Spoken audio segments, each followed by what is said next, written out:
Assalamualaikum dan selamat sejahtera.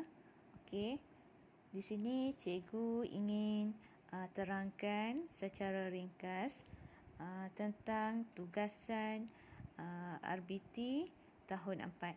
Okey, yang pertama sekali murid kena gunakan modul aktiviti RBT tahun 4. Okey, yang berwarna hijau seperti ini. Okey, dan kemudian buka muka surat 42. Okey. Muka surat 42. Okey, apa yang perlu murid lakukan ialah murid perlu melakarkan satu sahaja idea ataupun bungkusan makanan yang murid telah pilih pada pelajaran RBT yang lepas. Yang lepas kita dah belajar dan cikgu pun dah meminta murid melakar 3 idea kan, pembungkusan makanan. Jadi pada hari ini murid telah memilih satu sahaja lakaran yang terbaik ataupun yang ingin murid hasilkan nanti pada ruangan ini. Okey, ini hanyalah contoh ya. Di atas yang diberi hanyalah contoh. Okey, jelas ya. Okey, kemudian apabila murid dah siap lukis pada muka surat 42, okey, murid perlu ke muka surat 43.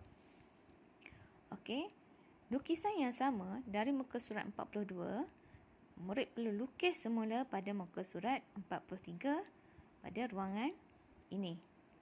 Okey, dan apa yang perlu murid lakukan pada muka surat 43 ialah menambah maklumat. Okey, ini ialah maklumat. Ini contoh contoh yang diberi. Okey, maklumatnya contohnya nama ataupun jenama makanan ataupun nama produk murid, produk awak lah ya. Lepas tu ketinggiannya berapa sentimeter, lebarnya berapa sentimeter. Okey, corak apa, warna apa, bungkusan ini. Semua itu awak perlu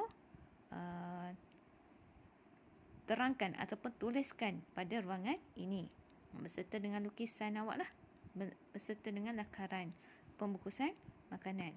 Faham ya? Okey. Kemudian pergi pula ke muka surat 44. Okey, muka surat 44 ini. Okey, pada muka surat 44 ini awak lukis lagi bungkusan yang sama pada ruangan ini. Tetapi pada muka surat 44 ini tidak ada lagi maklumat seperti jenama makanan ke kan, ketinggian sentimeter semua tu tak ada dah. Dia macam ni, dia kosong macam ni. Tapi sudah lengkap lah, maksudnya telah pun cantik awak punya lakaran. Dan apa yang awak perlu buat penambahbaikan ataupun bagaimana cara nak buat penambahbaikan, murid kena tanya orang di sekeliling awak. Okey, misalnya tanyalah ibu, ayah ataupun adik-beradik yang lain berkaitan dengan lukisan ataupun lakaran awak tadi kat sini kan. Awak tanya mereka, apa lagi perlu dibuat penambahbaikan. Okey, misalnya ibu awak cakap, okey, kena buat corak lagi cantik. Awak pun baikilah kat sini. Buat penambahbaikan, corak lagi cantik kan. Lukis. Lepas tu kena ada pemegang. Contohnya buatlah tangkai ke apa ke, pemegang kan. Itu pula.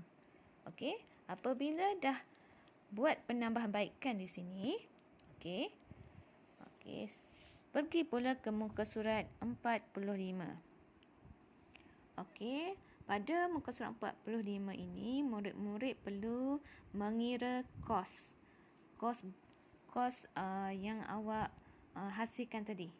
Okey, ini contoh saja, cikgu buat contoh saja. Contohnya awak telah menggunakan kotak. Okey, tulislah kat sini. Kotak. Berapa keping yang awak guna? Contohnya 4 keping. Okey, seunit berapa harganya? 50 sen. Jadi 4 keping darab dengan 50 sen, jumlahnya RM2.